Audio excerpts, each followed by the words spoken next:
ओलिविर,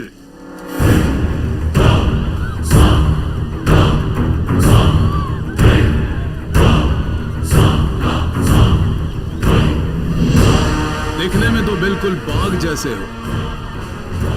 सिर्फ दिखने में ही नहीं, डरिए मत, वो आपके बच्चे नहीं हैं, मेरे बच्चे हैं। हर हाल में उन्हें बचाऊंगा। एक कदम आगे बढ़ाया तो सारे बच्चे मारे जाएंगे। जीवन में खुशियां बांटने वाले स्वर्ग से सुंदर होते हैं बच्चे। उन्हें मारकर कौन से नरक में जाना चाहोगे? शासन को अपने हाथ में लेने के लिए कुछ भी कर सकता हूं मैं। जब तक हम जीवित हैं, ये नहीं हो सकता। तुम्हारे आते ही इन सब का डर भाग गया। और वो डर तुम्हारे चेहरे पर दिख रहा है। दुष्ट के पास 1000 औजार होते हैं, भले के पास सिर्फ एक होता है, वो है प्रजा। वही तो, तुम्हारे औजार से ही मैं तुम्हें मारने जा रहा हूं। बच्चों के शरीर से अगर एक भी बूंद खून की निकली तो मैं तुझे... अगर तुम चाहते हो कि उनके शरीर से खून की एक भी बूंद बाहर ना आए,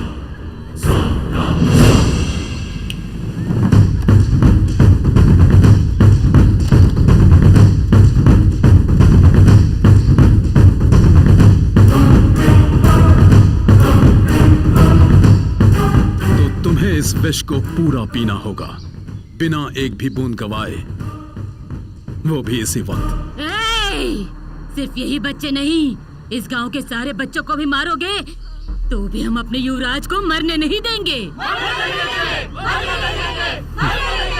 इतना प्यार काफी है माँ जी। तुम लोगों के लिए इस जन्म में तो क्या हर जन्म में जान दे सकता हूँ। सीधा मुझसे टकराने की हिम्मत नहीं है, इसलिए ये सब कर रहा है। तो अब तुम वीरता दिखाओगे या चुपचाप विष पियोगे?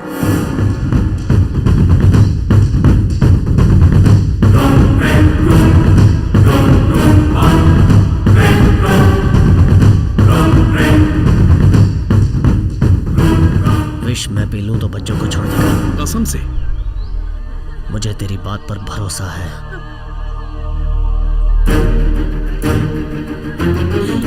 ऐसा मत कीजिए, आप इस राज्य के वारिस हैं।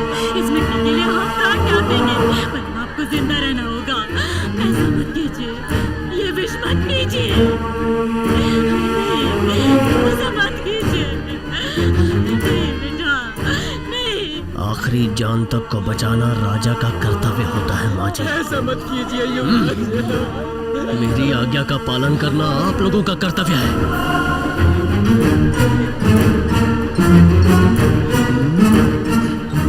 अपनी इस प्रजा की खुशी के लिए मौत को भी खुशी खुशी से अपना लूंगा।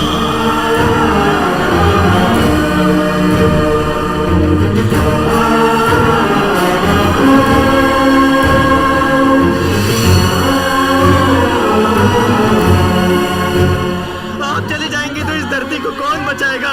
तुम बचाओगे। तुम में से हर एक धरती माँ से प्यार करेगा तो राजा की जरूरत नहीं पड़ेगी। ये मिट्टी ही मेरी मुट्ठी में आने वाली है, और तो इस मिट्टी को ही अर्पित हो रहा है। जल तरंग, मैं एक बीज हूं।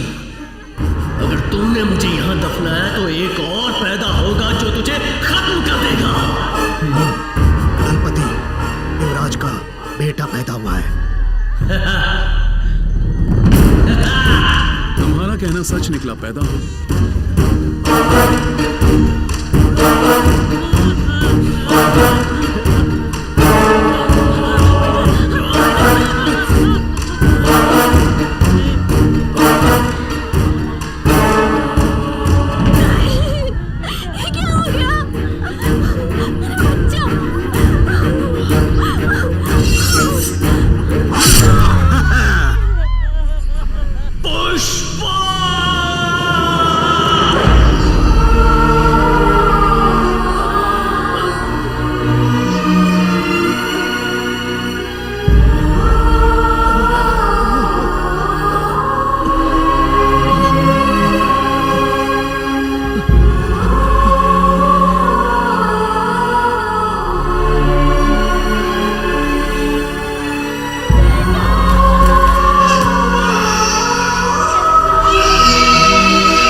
उस बच्चे को काट डालो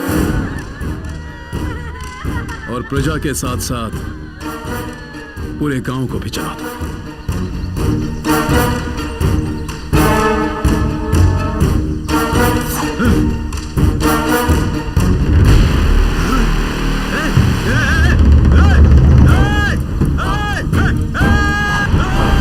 बच्चे को बचाने वाले पक्षी दरअसल मनुष्य ही थे, जिन्हें कुडवरी मुनि ने शाप दिया था। वो जानते थे कि एक दिन पुली का बेटा ही उन्हें इस शाप से मुक्ति दिलवाएगा, इसलिए उन्होंने उस बच्चे को अपने अंडे के साथ नदी में छोड़ दिया। राजकुमारी यमन रानी खुद ही मुकुट पहनकर रानी बन गई, लेकिन असलियत में हुक्म तो जल तरंग का ही चलता था। कुडवरी ऋषि ने जल तरंग के कहने पर एक महामृत्युंजय पूजा शुरू करवाई। वो यमन रानी के द्वारा हर सूर्य ग्रहण के समय पर पूर्णिमा के दिन पैदा हुई किसी अविवाहित कन्या की बलि चढ़वाता था। 18 साल तक इस पूजा को लगातार करने से वो दुनिया की सारी काली शक्तियों की मालिक बन जाएगी, और ऐसे में अगर जल तरंग उसके साथ संबंध बना पाए तो वो दुनिया की सारी काली शक्तियों का अकेला मालिक बन जाएगा।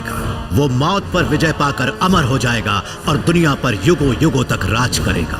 चारों ओर निराशा का माहौल था। जल तरंग की वजह से लोगों का सुख चैन चला गया। ऐसे में वेम्बुनाथ नाम का गांववासी अपने गांव को इस मुश्किल से निकालने के लिए दिन रात कोशिश कर रहा था। एक दिन जब वो नदी के घाट पर कपड़े धो रहा था, उसे एक आवाज सुनाई दी।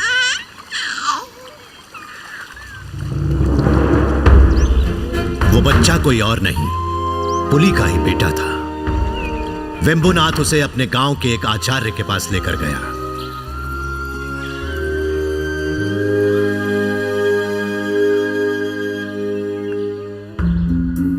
ये बच्चा पैदा होने के समय से ही मुसीबत में है। ठीक है, इस जड़ी बूटी में से हर दिन एक एक पत्ता देते रहो। अगर एक दिन भी भूल जाओगे तो आपत्ति आ जाएगी। संभल के। बहुत प्यास लगी है, पानी दीजिए ना। ये तो बोलने लगा। ये तो बोल रहा है। आज से मेरी बेटी को मिला के 3 बच्चे हो गए मेरे। बच्चे का नाम मगधीरा और बोलने वाले पक्षी का नाम सुरा रख के वो उन्हें पालने लगा।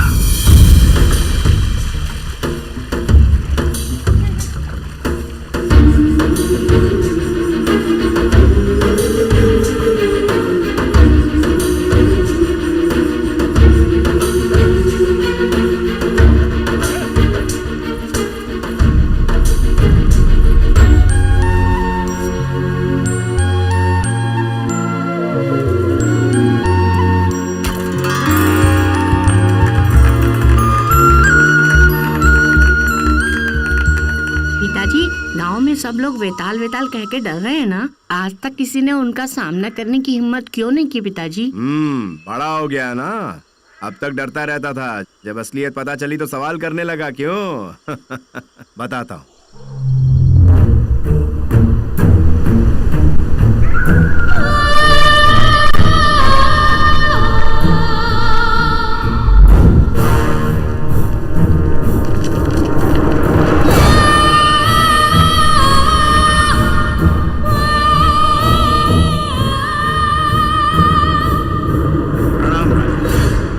हमारे पास जो कुछ भी बचा खुचा धान और नगद है, उसे भी आपके आदमी जबरदस्ती मारपीट करके ले जाते हैं। हम जानते हैं आप इस सब से अनजान हैं। इन सब के पीछे हमारी प्रजा को सताने वाला आपका दलपति जल तरंग ही है।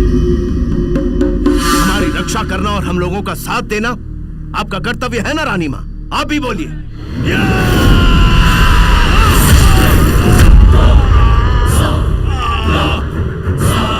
मैं ही जल तरंग।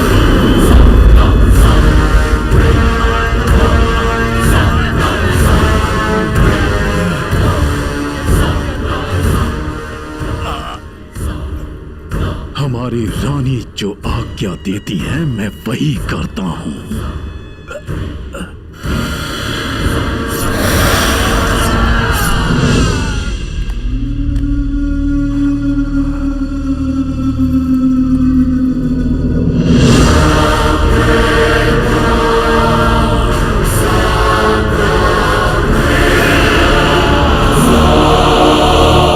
वेम्बुनाथ को जिंदा छोड़ने का कारण यही था कि जब भी लोग उसके कटे हुए हाथ को देखेंगे तो वेताल लोगों से मुकाबला करने की हिम्मत नहीं करेंगे।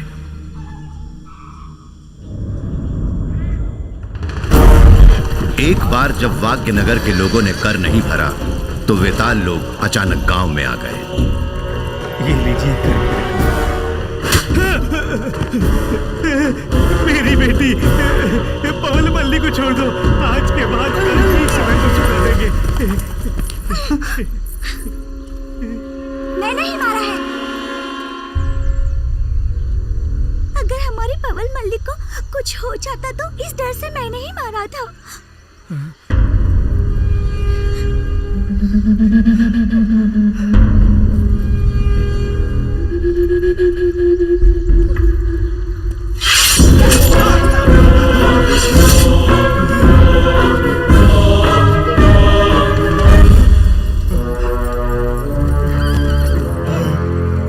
पद्मावती। वेतालों ने मगधीरा की बड़ी बहन को मार डाला। अपने छोटे भाई के लिए उसने अपनी जान दे दी।